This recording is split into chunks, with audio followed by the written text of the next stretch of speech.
Então, galera, bom dia aí todo mundo. Mais um papo aí descontraído. Cara, hoje a gente já começa a parte mais mão na massa, tá? Então, não tem muito blá blá blá pra falar mais não, tá? Tem um ponto que eu tava analisando ontem que acabou que eu esqueci de comentar com vocês. Vocês já ouviram falar desse site aqui? dbdiagram.io? Não? Já ouviu, Wallace? Que acontece? Isso aqui é como se fosse a sua ferramenta de BI, tá? De BI, de modelagem, tá? Então, por exemplo, tu vai chegar aqui, ó. Vou te dar um exemplo de um código que você está fazendo, tá? Create table. Sim. Deixa eu ver. Não sei te dizer se só no SQL que serve, tá?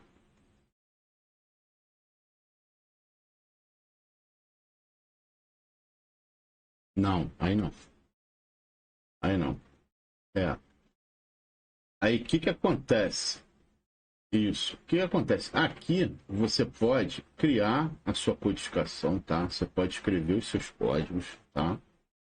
E você também, por exemplo, como uma abrir aqui o CSMS para poder exemplificar isso para vocês. Você vai ver você vai ver.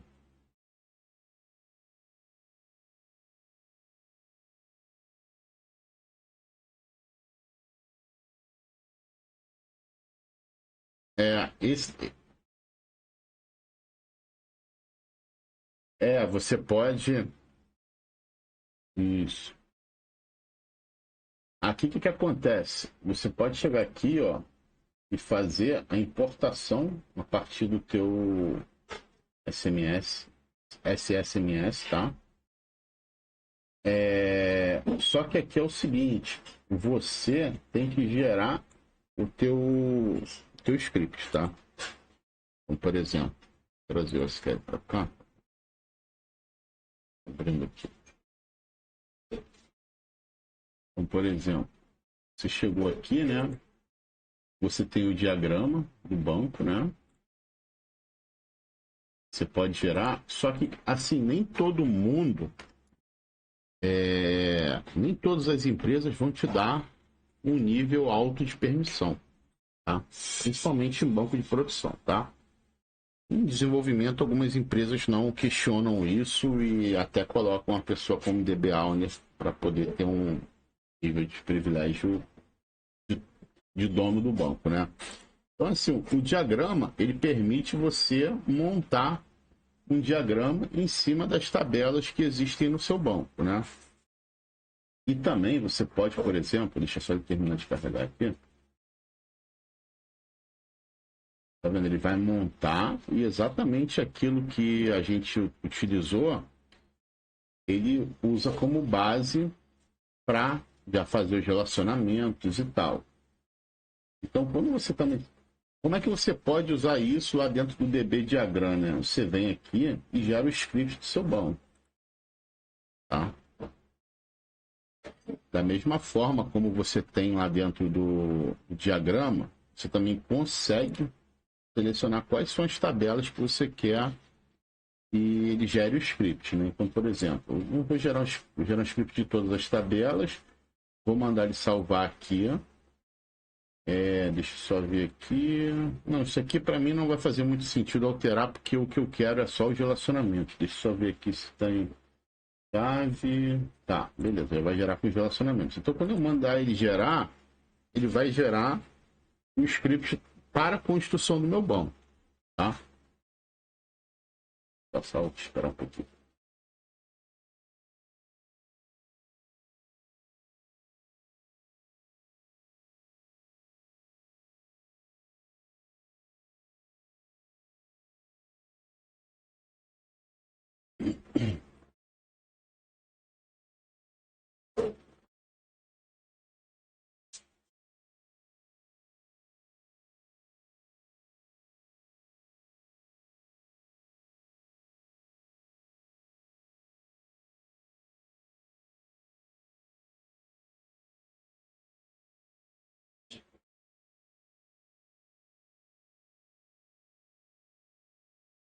Que beleza, ó.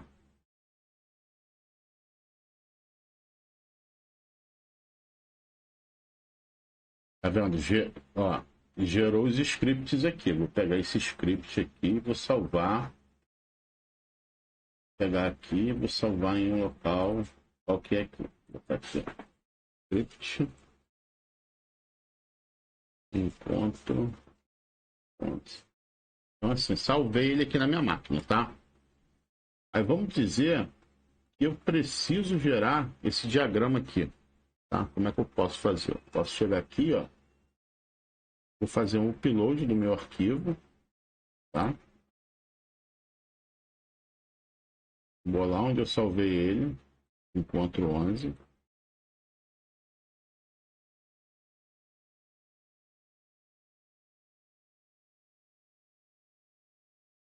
Ele usa Postgre, essas coisas todas.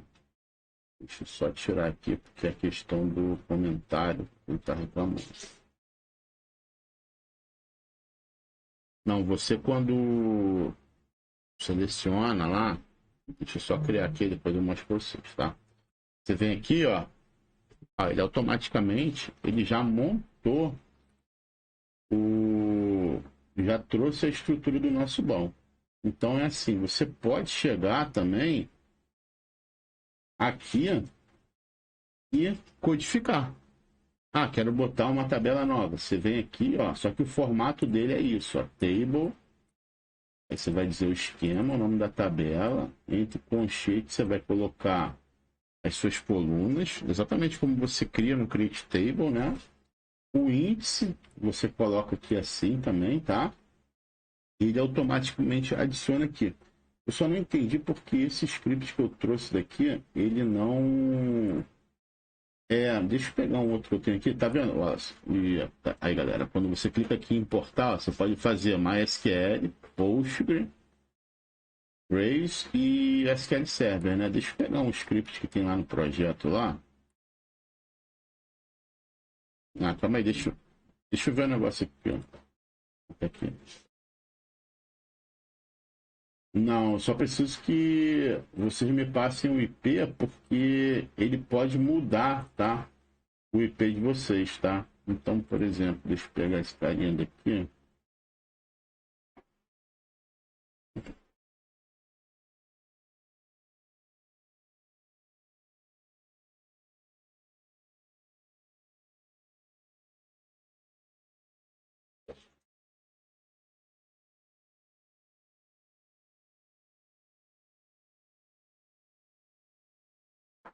É,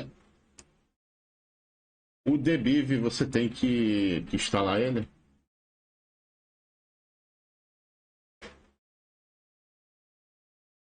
Esse daqui você não precisa instalar, tá?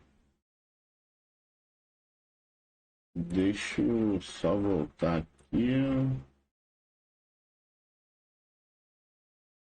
Era para fazer os relacionamentos assim. Mas assim, vamos abortar isso aqui. Era só mais para trazer essa informação para vocês. Depois a gente vê essa questão de como a gente traz para os relacionamentos, para a gente não perder o foco lá do nosso ponto de hoje. Mas fala aí, Mário. Eu conheço, já usei ele.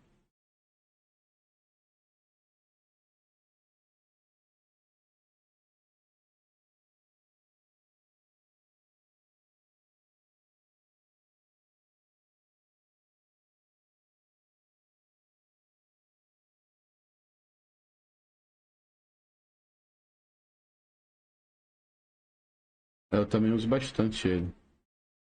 Então vamos lá, galera. Hoje não tem apresentação, né? A apresentação vai ser direto aqui no nosso ambiente, tá? Vamos lá.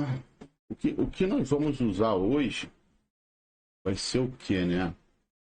Vou encerrar aqui, abrir uma sessão nova. Nós vamos criar a mesma estrutura que nós criamos de banco, tá? Nós vamos criar dentro do Databricks, tá? Só que nós vamos usar a Databricks Community, tá? Eu vou ver se lá na última aula eu consigo montar todo o ambiente lá dentro do Azure para a gente poder fazer uma extração ponta a ponta, né? Pegando esse ponto daqui, ó.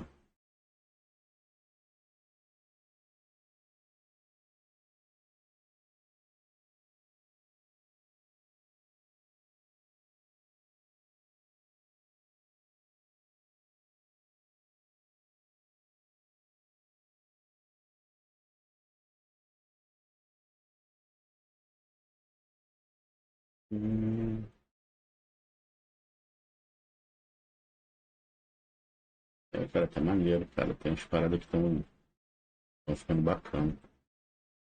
Então, a ideia que eu vou tentar fazer é justamente isso daqui lá, que é o quê? A gente vai ter a nossa fonte, né? Que a nossa fonte, nesse caso, vai ser o SQL Server lá no Azure, tá? Vou ver se eu consigo. O Data Factory eu consigo subir de boa. Só que eu queria também fazer a configuração toda do Databricks lá dentro, tá? Então, se eu conseguir fazer, a gente vai conseguir montar essa esteira aqui toda lá dentro. Então, a gente vai extrair do banco via Data Factory,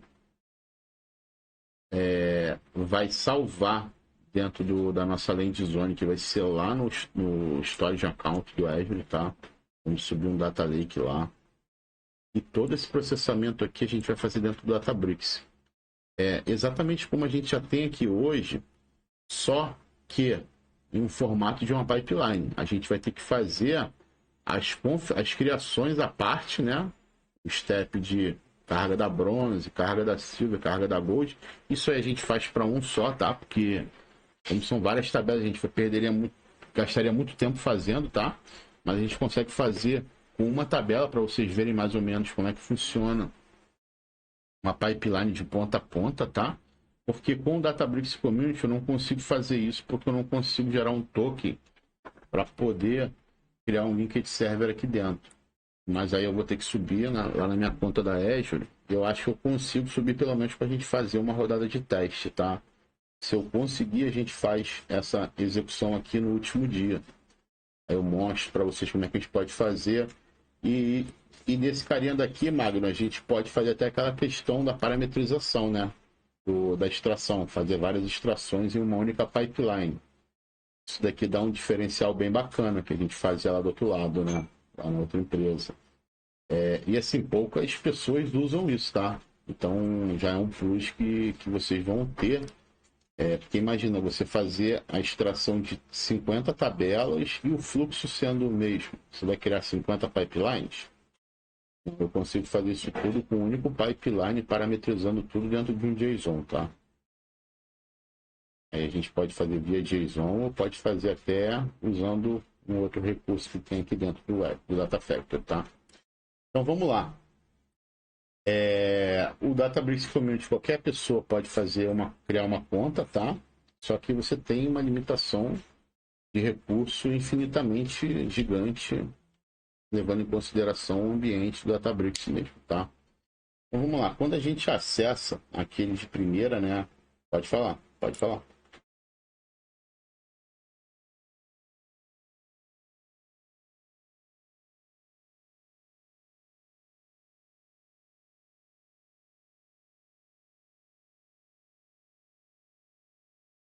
Então, nesse ponto daqui, ó, esse ponto daqui ele me quebrou. Por quê? Eu não queria, por exemplo, eu conseguiria fazer esse fluxo daqui de duas formas, tá, Mago?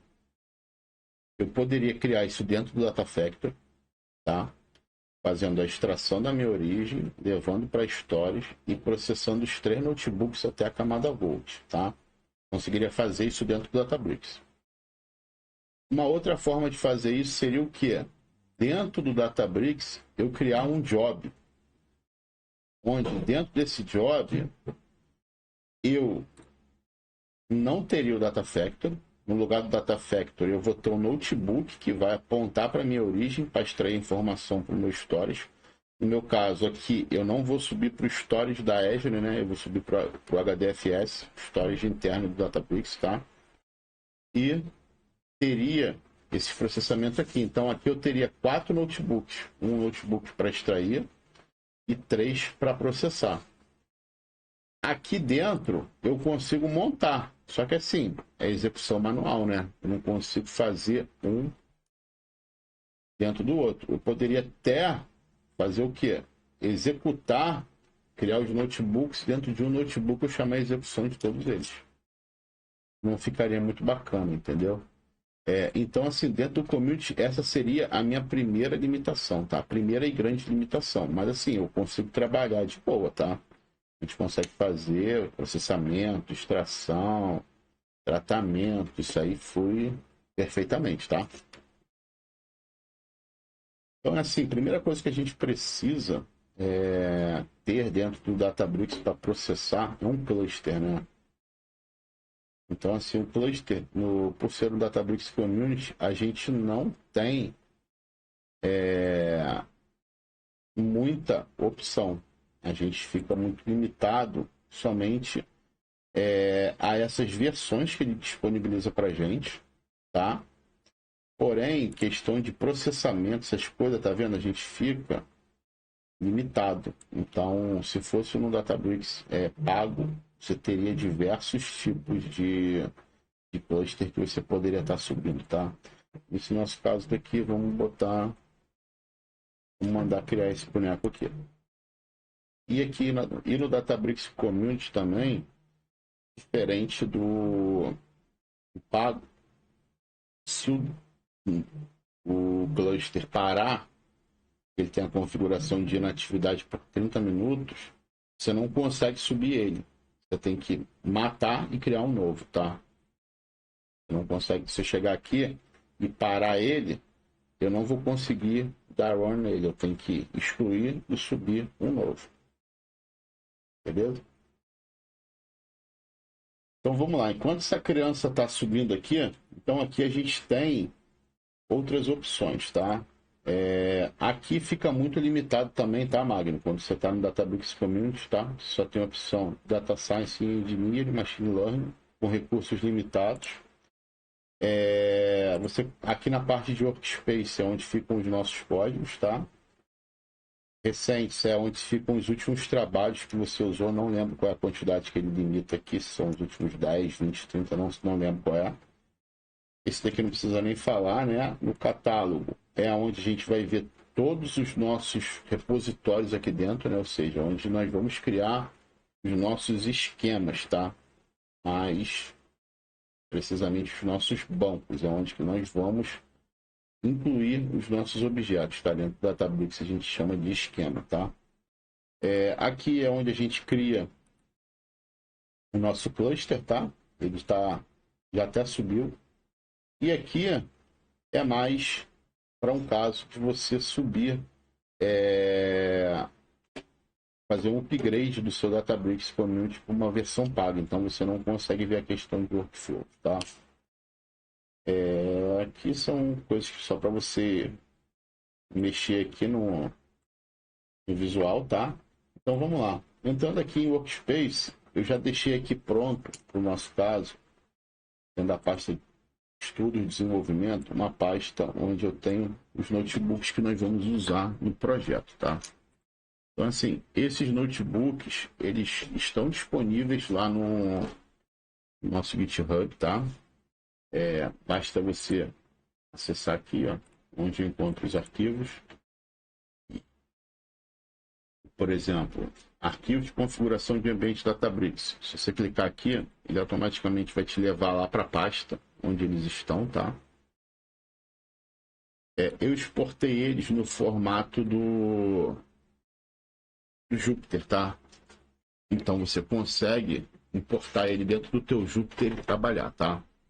Geralmente quando você exporta ele no formato do Databricks, ele é ponto .dbc, tá? Então vamos lá. Eu separei os nossos notebooks em 7 camadas, tá? Onde a primeira camada eu deixo ela destinada para quê? Para criar a estrutura do nosso projeto, tá? Então vamos passar de ponta a ponta, depois a gente vem explicando célula a célula, tá? Então, primeiro ponto daqui eu coloco uma descrição, tá? Recomendo vocês, quando estiverem desenvolvendo, além da documentação do projeto, documentar o seu código, tá? Então você vai ver que eu nomeio as minhas células e vou dizendo, coloco algo superficial e algo um pouco aprofundado no assunto, tá? Então, nesse caso, nós vamos ter 8 sessões, tá? Onde, na primeira, a gente faz a importação das bibliotecas.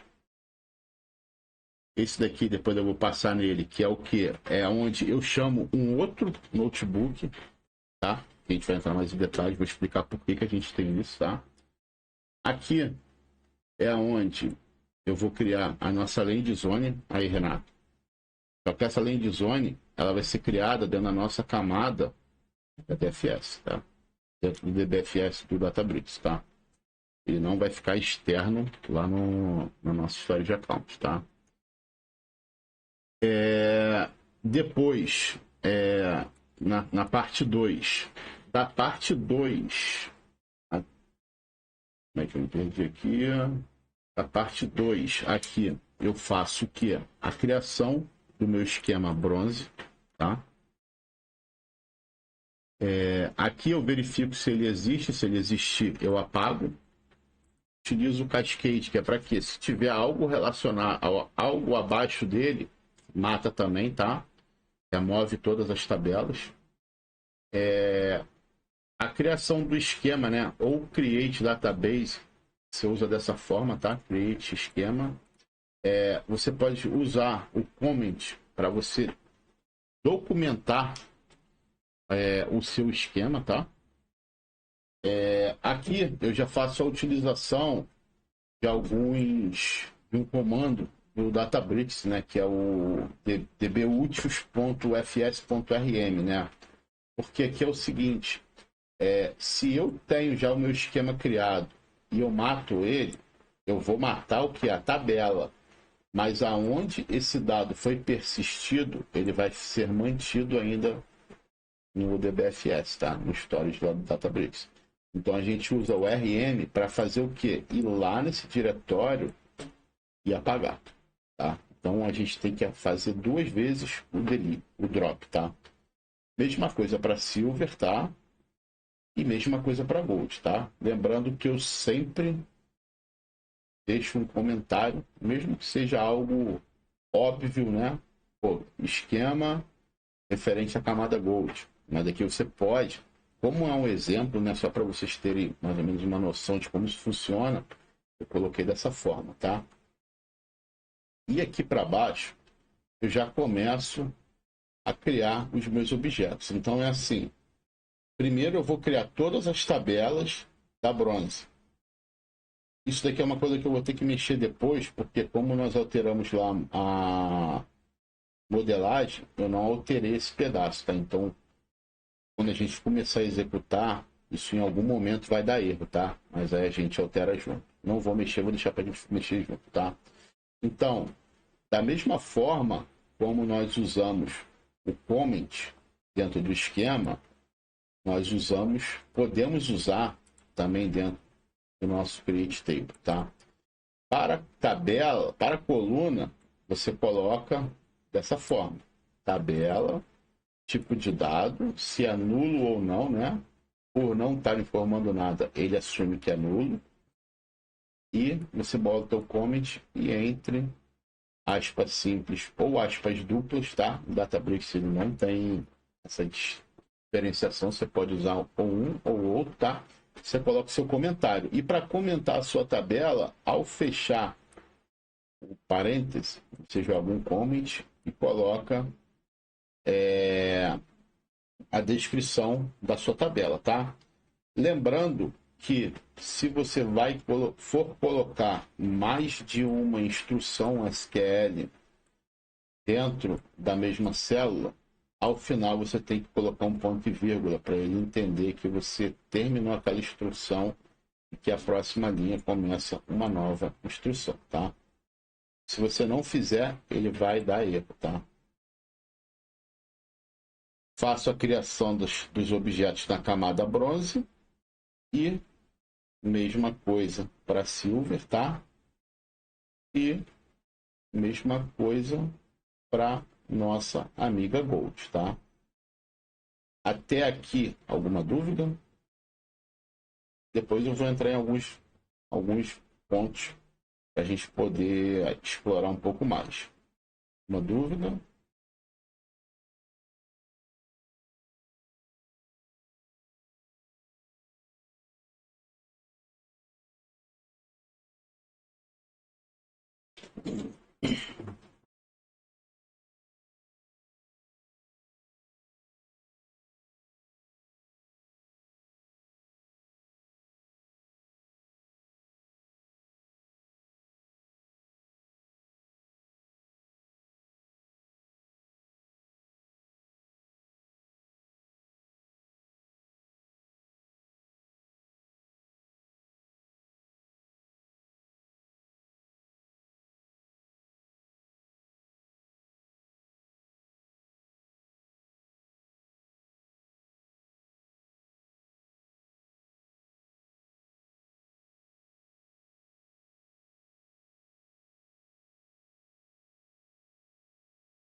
Uhum.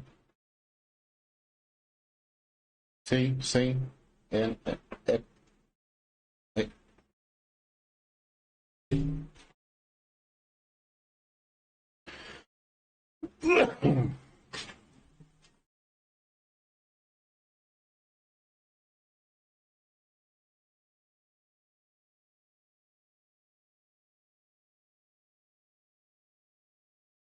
é, são dois pontos, né? Fala aí, Wallace, pode falar.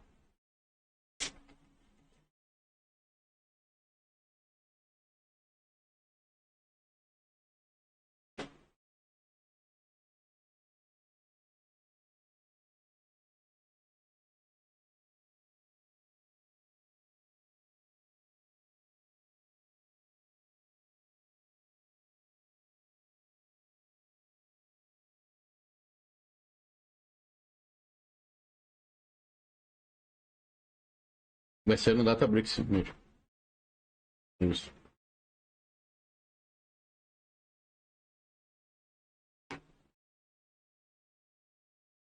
É. Então, vamos lá. Esse ponto que tu perguntou, né? Por isso que eu falei que são dois pontos, né? O processamento distribuído, ele vai ser, né?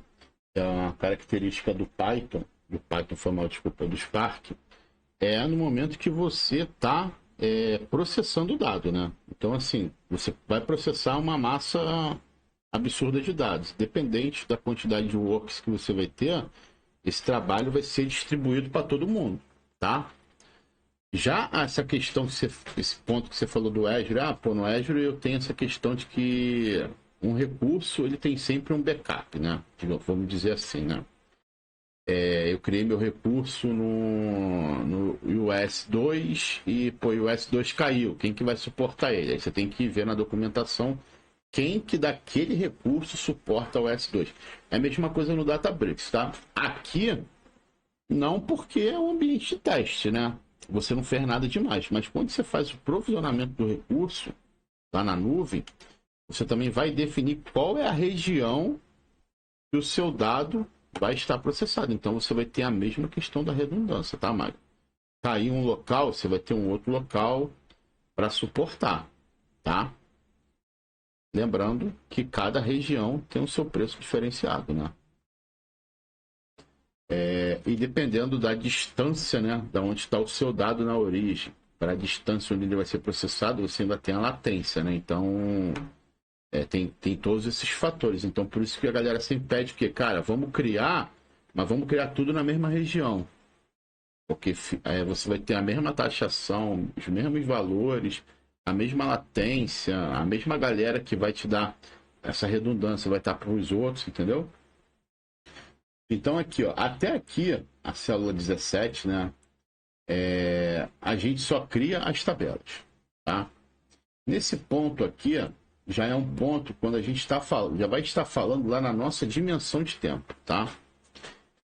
Eu não tenho uma dimensão tempo, então eu preciso criar ela, tá? Então, o que eu faço daqui? Eu coloquei aqui só como exemplo uma data inicial e a data final.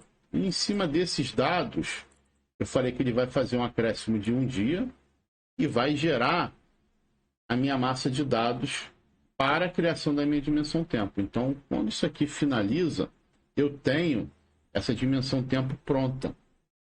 Mas isso só surge sozinho? Não, não surge sozinho, tá? Eu criei uma função aqui, tá? E essa função, ela é chamada para poder executar a criação dessa dimensão tempo. Então, essa função ela não está nesse notebook, ela está em outro notebook. Vamos chegar lá. Então, vamos fazer o seguinte, vamos executar, vamos voltar lá para o início, para a gente poder agora mergulhar nos detalhes. Cada célula que você cria dentro do seu notebook, você pode definir ela de alguns tipos. Ela pode ser uma célula que ela, na verdade, você vai definir que o seu notebook, ele é um notebook em qual linguagem? Python, SQL, Scala ou R? O que isso impacta no seu trabalho? Se eu criar um notebook Python, eu só posso usar Python? Não, você pode usar SQL, você pode usar R e você pode usar Scala.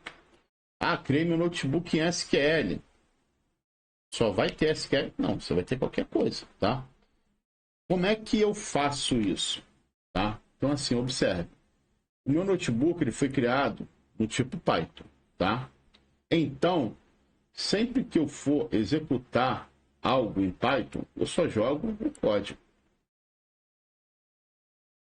Eu vou precisar executar um comando SQL. Como é que eu faço? Eu tenho que chamar um %SQL. Se o meu notebook fosse SQL e eu precisasse executar um comando Python, como é que seria? %Python, tá? Então, assim, você não fica restrito àquela linguagem que você definiu o seu notebook, tá? Então, ele vai ficar ali e ele vai permitir que você use tudo isso, tá? Então, vamos lá.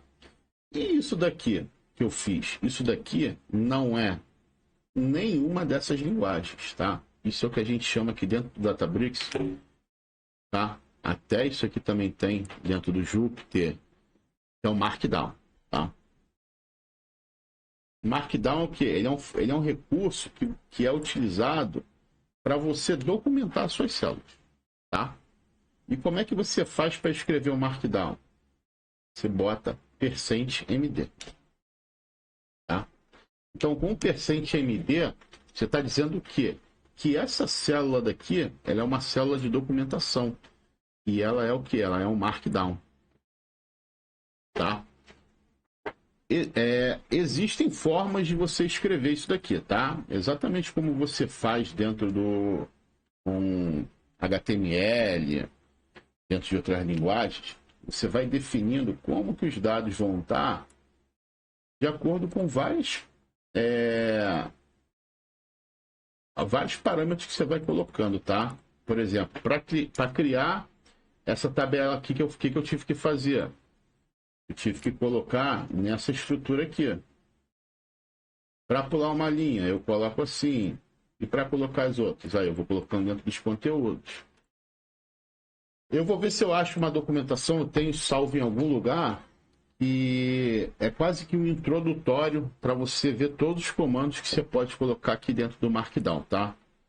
Mas eu acho isso daqui mega importante, porque quando você abre o notebook, você já tem mais ou menos uma ideia do que vai ser executado ali, tá bom? E isso daqui, que eu coloquei? Cara, isso daqui não é um Markdown, tá? Isso daqui é um título. Como é que eu adiciono um título dentro de uma célula do Databricks? Tá?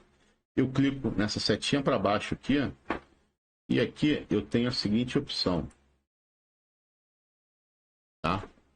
Também é interessante porque aqui você documentou o notebook todo.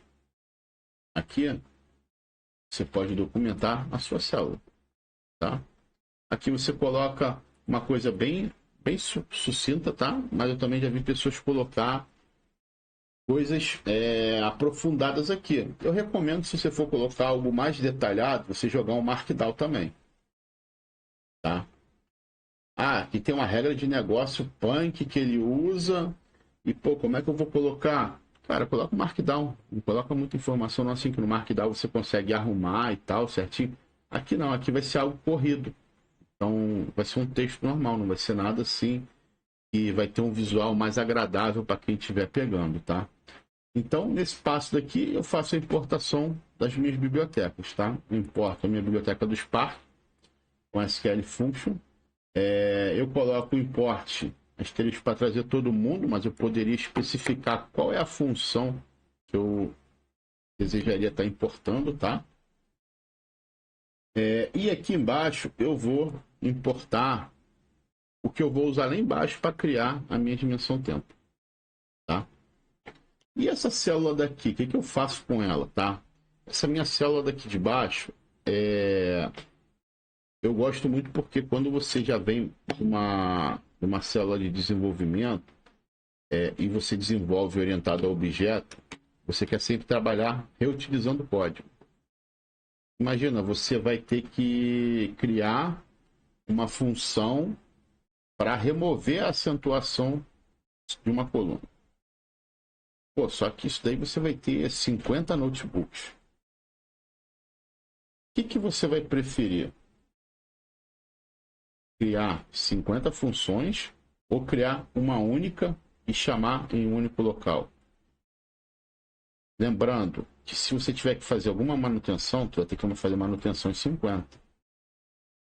Se você isolar isso e utilizar ele apartado, você só altera em um único local e essa alteração se reflete para todos os lugares. Tá? Então, como é que você faz isso? Tá? Você coloca assim, um %run, e você vai dizer, dentro do Databricks, aonde que essa criança está. Então, ele vai estar aqui, ó. Estudos. Opa. Estudos. Libs. E aqui eu tenho as minhas bibliotecas. Tá?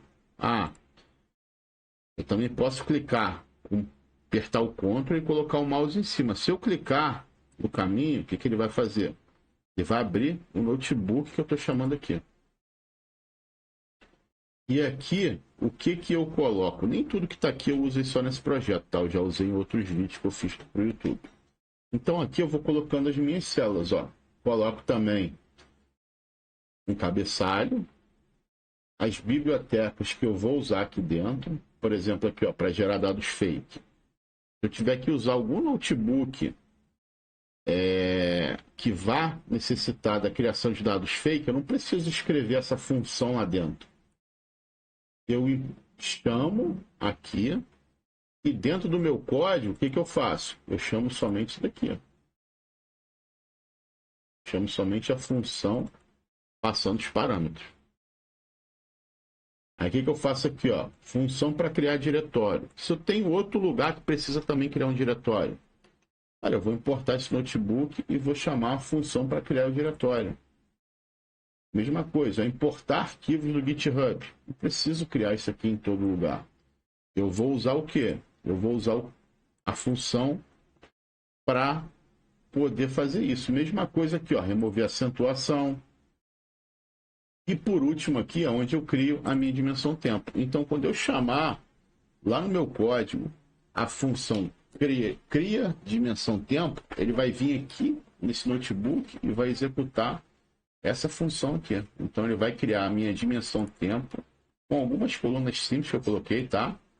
Um ID sequencial, a data, o ano, o mês, o dia, a data de cadastro e a data de alteração, né? Quando que eu criei o meu dado e quando que eu alterei, que isso é muito importante também quando a gente trabalha com dimensão, né? A gente consegue ver quando que aquele registro foi criado e quando que ele foi alterado. Então, assim, por que eu criei isso? Justamente pensando na reutilização de código, tá? Então, isso é uma boa prática também. Se vocês puderem adotar nos projetos de vocês, é muito interessante, tá? Pode falar.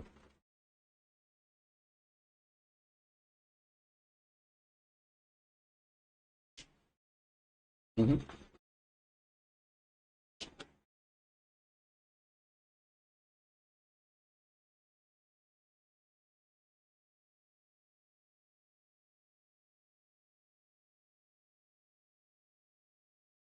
Não entendi, mas eu vou te responder, depois tu me explica de novo. A dimensão tempo, Magno, é porque lá na frente nós vamos criar a nossa camada dimensional com os fatos e dimensões, tá?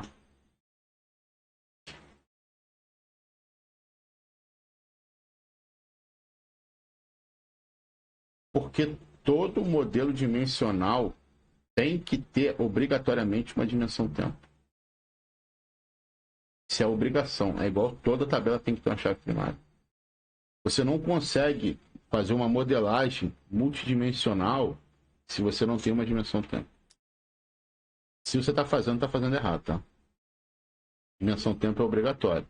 Um fato ocorreu em algum período do tempo. Isso é fato. Não tem pra onde tu correr disso. É. É, porque assim, mas a mais importante do que a fato é a dimensão tempo. Entendeu? Porque toda análise de BI, ela é uma análise temporal. Então ela tem que ter um fato que ocorreu, e esse fato ocorreu em algum período do tempo. É obrigatório. Tanto que quando você está fazendo uma criação de um cubo, primeira coisa que qualquer ferramenta OLAP vai te falar o quê? Cara, você tem uma dimensão tempo? Você fala para ele assim, não, não tem. Fala, então vamos criar. Aí você vai especificar para ele e ele vai criar. Entendeu? Porque assim, a ideia da fato é o quê? Ela conter as chaves primárias de todas as dimensões e medidas, mais nada. Você não pode, não é, se você for muito radical, você não vai ter outra coisa na sua fato, tá? E todas as chaves primárias, elas fazem parte da chave primária da fato. Porque o dado ele tem que ser o quê? Ele tem que ser consolidado e agregado. Sacou? Então, assim, se tu estiver fazendo um modelo multidimensional, é obrigatório você ter uma dimensão tempo. Tá? Agora, eu não entendi o que você falou, não. Quer repetir aí?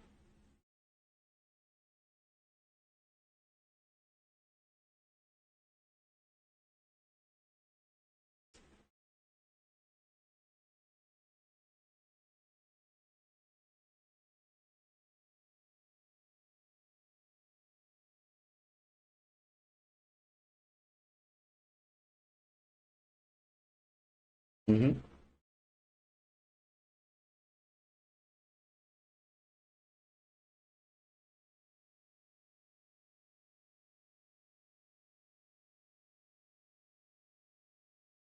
Então, é o conceito de dimensões e fatos, né? As dimensões são o quê? São os dados mestres, por exemplo, cliente.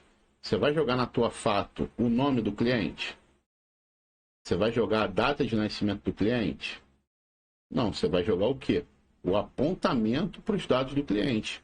Tanto que na fato, ela é o quê? Ela é uma tabela que ela tem ramificações.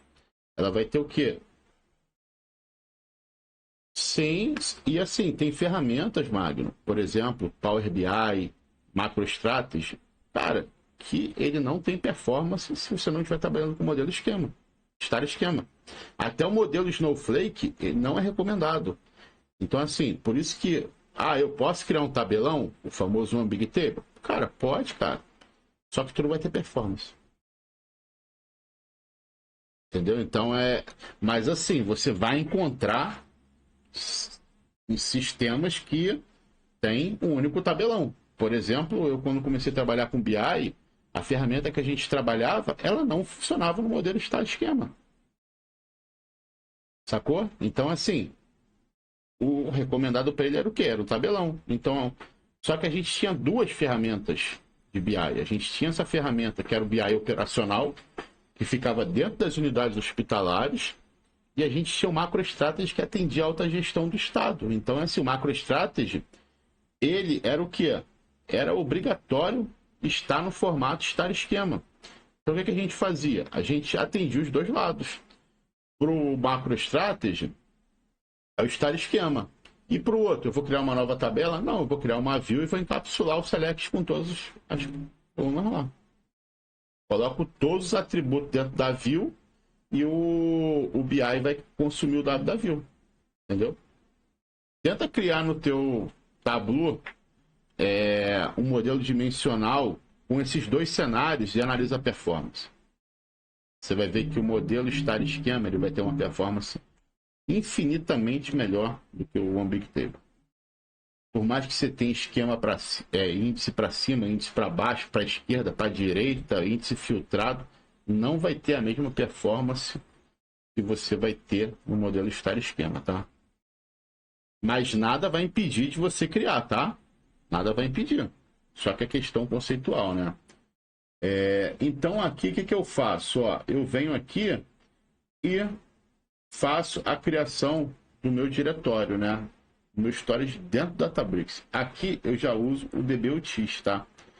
O DBUTIS LS, o que ele vai fazer? Ele vai servir para consultar o meu diretório. Então ele vai verificar aqui se esse cara existe, tá? Se ele existir, ele automaticamente ele apaga, porque eu quero sempre que executar o meu código, zerar o meu ambiente.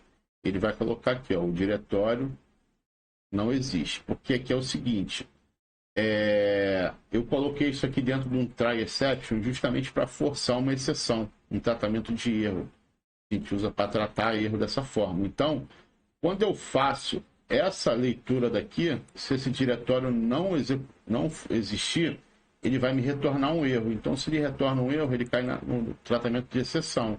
Ele joga essa mensagem aqui. Caso contrário, não. Se esse cara... Aí, beleza, ele chegou aqui, existiu, apagou. Não existiu, ele joga o erro e avança para a próxima célula. Aí ele vem aqui, mesma coisa. Esse cara existe? Não, não existe. Aí ele vem e cria através do mkdir, tá? O mkdir, DBUT, você usa para criar um diretório dentro do Databricks, tá?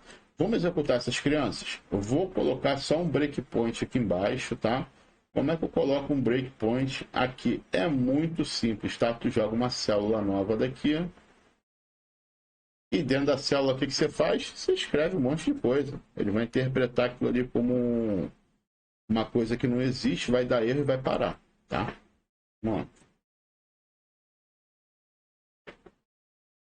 vamos ver depois como é que isso aqui vai se comportar aqui quando a gente começar a explorar os nossos amiguinhos aqui.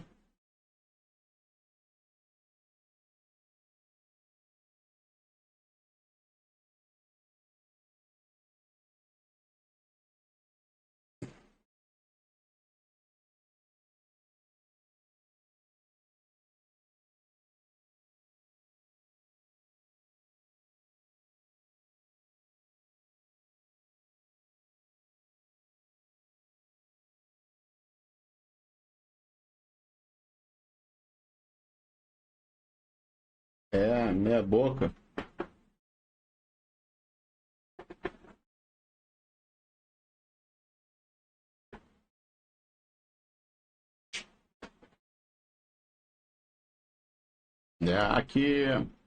Aqui onde a gente trabalha com o cluster mais forte que tem na Databricks. Kotlin.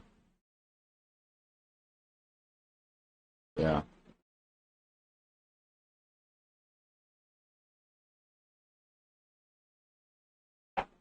Exato. E assim, essa estrutura que eu estou trazendo para vocês, ela é muito interessante porque Sempre que você precisar criar o seu ambiente, né? Basta você executar ela, né? O recomendado é você ter até essa configuração que eu coloquei em um único local, ele separado. Porque, por exemplo, eu preciso recriar somente as minhas tabelas da camada Silver. Você vai no notebook da Silver e executa somente ela. Então é interessante você particionar isso daqui por ambiente, tá? Olha, vai chegar aqui, vai dar um erro e vai parar o processamento.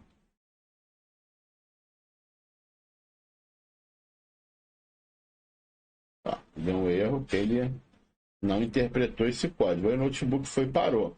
Então, quando a gente chega aqui, ó, no nosso catálogo, a gente já consegue ver o que? Olha, a gente não tinha nada. Agora, olha o que a gente tem. A gente tem um database, como que eu falei para vocês, né? Nós chamamos de esquema, mas olha o que ele fez. Ele criou um database, né? Então, a gente consegue ter isso aqui dentro do Databricks, né? Então, ó, consultei esse carinha daqui. Olha as tabelas.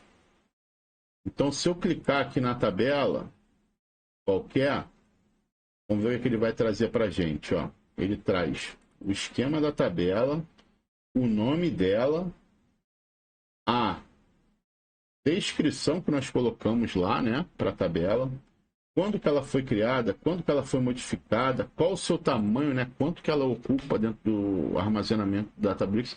Esse armazenamento ele não é recomendado, tá? A gente está fazendo somente por causa de questões de limitação do ambiente. O que é interessante seria a gente pegar o apontamento do local dessa tabela e jogar para o nosso Data Lake, tá? Eu vou mostrar para vocês depois como é que a gente vê isso daí. Então aqui ó, você consegue ver o nome da coluna, o tipo do dado e a descrição que nós colocamos, tá? Existe uma outra forma da gente verificar isso também, tá? Vamos voltar aqui.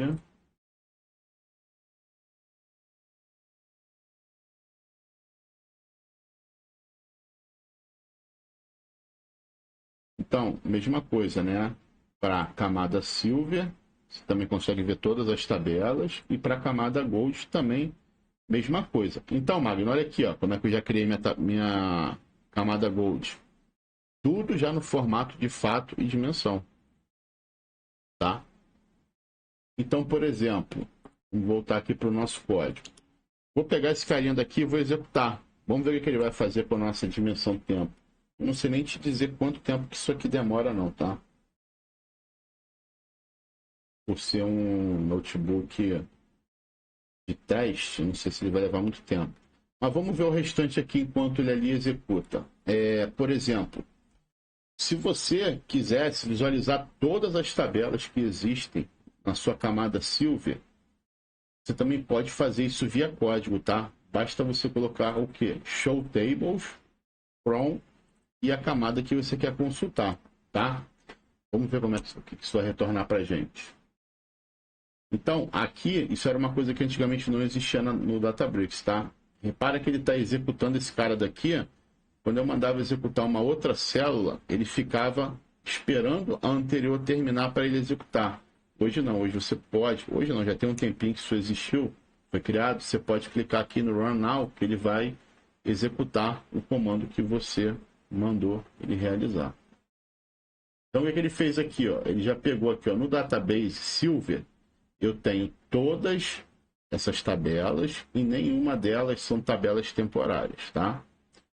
Eu quero ver, por exemplo, a estrutura da minha dimensão loja. O que eu faço? Eu boto desk, esquema e o nome da tabela, tá? Vamos lá. Mesma coisa, Ronald. Você vem aqui, o que ele vai retornar para gente? Vamos ver.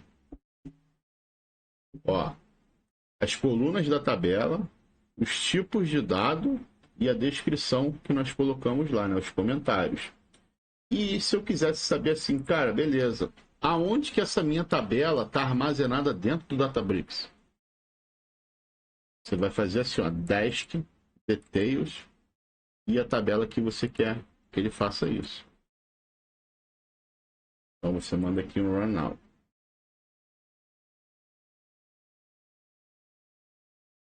É que ele vai te falar, ó, a sua tabela é uma tabela do formato delta, ela tem esse ID e ela tem esse nome. Ela tá nesse local aqui, tá? Ela foi criada nesse dia, a última modificação foi essa, e vai te dando outras informações aqui, tá? Que você tem a partir dela. Então, isso é uma forma de você consultar o metadado do seu objeto, tá ok? E mesma coisa você pode também fazer através do esquema, né? Você manda um 10 esquema e ele vai fazer o quê?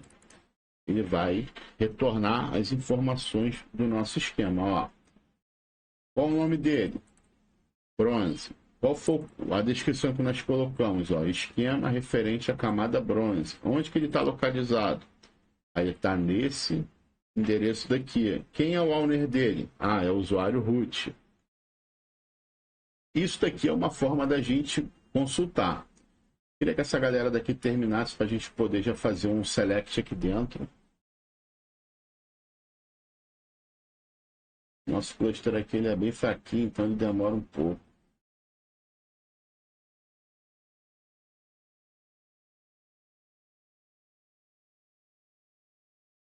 Isso daqui ele está vindo aqui nessa nossa biblioteca e está inserindo registros nessa nossa tabela. Vamos ver se ele já inseriu alguma coisa.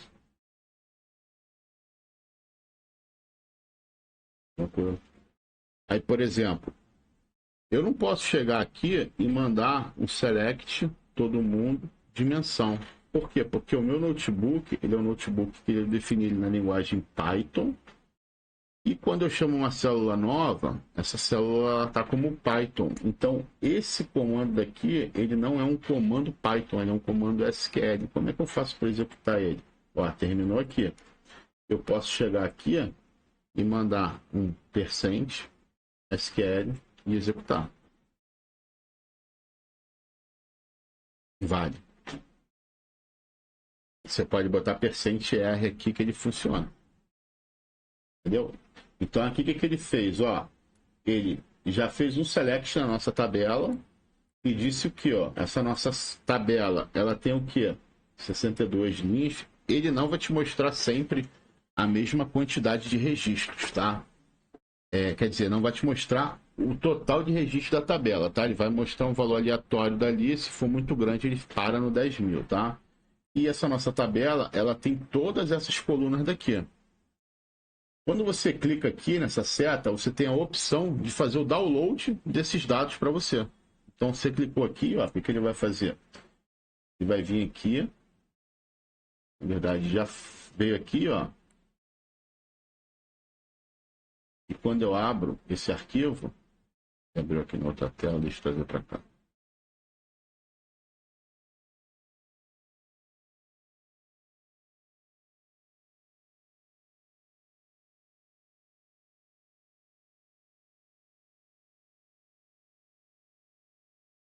Então, aqui ele fez o quê? Ele fez um export lá da nossa dimensão tempo. Tá? Então, é assim, pessoal. Hoje, o que eu tinha para trazer para vocês era isso, tá? Amanhã, nós vamos ver o que o Magno vai trazer para a gente aí. Se der tempo, amanhã mesmo, a gente já começa fazendo o quê? Executando a segunda etapa. A segunda etapa vai ser o quê? Vai ser a extração dos dados lá do Azure, inserindo todos eles nas nossas tabelas que nós vamos estar usando, tá? Aqui eu vou usar um arquivo de configuração, eu vou buscar lá do GitHub justamente para não deixar aqui evidente as credenciais do meu banco, tá? E aqui nós vamos começar a fazer o quê? Identificar todas as tabelas que existem no nosso banco de dados, trazer todas para cá e coletar todas essas informações lá do nosso Azure, salvando todos os nossos dados em formato Parquet, tudo na camada Land18, tá bom? O Parquet, por que Parquet? Porque ele é mais otimizado, tá? Poderia salvar como CSV também, tá? Então, amanhã a gente vai ver bastante... Fala aí, pode falar. Isso. Tá? Então, No final das contas, a gente extrai tudo, armazena no nosso HDFS e depois no Notebook 2 a gente começa a fazer ingestão na camada bronze, tá? A gente faz a ingestão na camada bronze e depois na camada silver. Aí na camada silver, pelos dados já estarem no nosso ambiente, Databricks, a gente já vai fazer a utilização da cláusula merge para poder inserir os nossos registros, tá? Então aqui a gente faz para cada tabelinha, tá? E até chegar na camada gold, e tem um notebook aqui que eu também deixei para a gente poder fazer algumas análises em cima desses dados, beleza? É isso aí, galera. Até amanhã. Excelente dia para vocês aí. Valeu. Tchau, tchau.